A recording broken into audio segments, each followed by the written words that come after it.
We are here at Blockhead Garage, and we are building out a bike for Born Free 16. The bike we've chosen is a 2025 Harley-Davidson Heritage Softail. Like, we literally started this journey with like a GoPro and messing around with motorcycles 8 years ago. And so to get to the point where we are now, we want to really create something that's incredible, that's going to stand up to the name that is Born Free.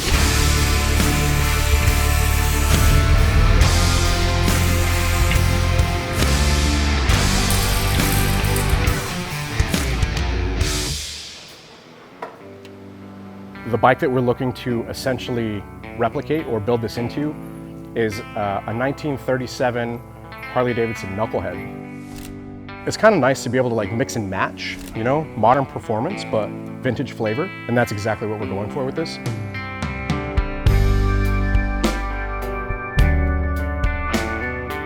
Previously, we were really focused on, you know, horsepower and using the dyno, and, you know, I wanted to do something a little different this time around. And so with this one, it's a lot more fabrication. It's a lot more making parts fit on this bike that don't necessarily belong on it. Honestly, it's been incredibly refreshing because I feel like there's much more artistry in something like this than a lot of the stuff that we've done previously. We came across a lot of hurdles. Getting something that's very modern to look like something that's so old is easy if you were to just do a paint job, but to actually get, you know, the vintage style bars to work with modern controls, you know, hardtailing a soft tail, throwing in the toolbox, having clearance for the exhaust, mounting the fender supports. There's so many little details in between that, you know, you don't think of until you kind of cross that bridge. You just look at the part of the bike and you're like, what do I need to do? And then you just get to work. Cutting, grinding, welding, you know, whatever it needs. So with the idea of the knuckle rocker covers, I wanted to basically have that look and feel of the Knucklehead. And so we took the Milwaukee 8 covers and we 3D scanned them, put them into CAD, and then I took precise measurements of a Knucklehead that I have that we're going to be rebuilding. We basically combined those two things together and we did a 3D print.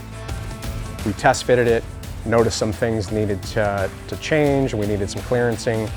We did a third version, which was perfect. Overall, it's been just an awesome process to have that idea and see it go from inception to reality.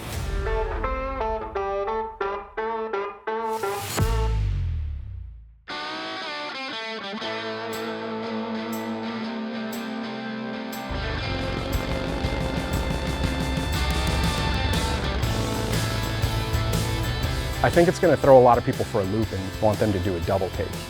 You see it, and with the rockers, you know, you're like, okay, knuckle, but then you're like, wait, not a knuckle. And then, you know, you see the tank and the paint, and you're like, okay, you know, old school Delphine blue, but then it's a modern gauge, brand new chain drive, nice shiny sprocket, or the exhaust, and it's like a modern header, but it's an old school batik style muffler and exhaust tip.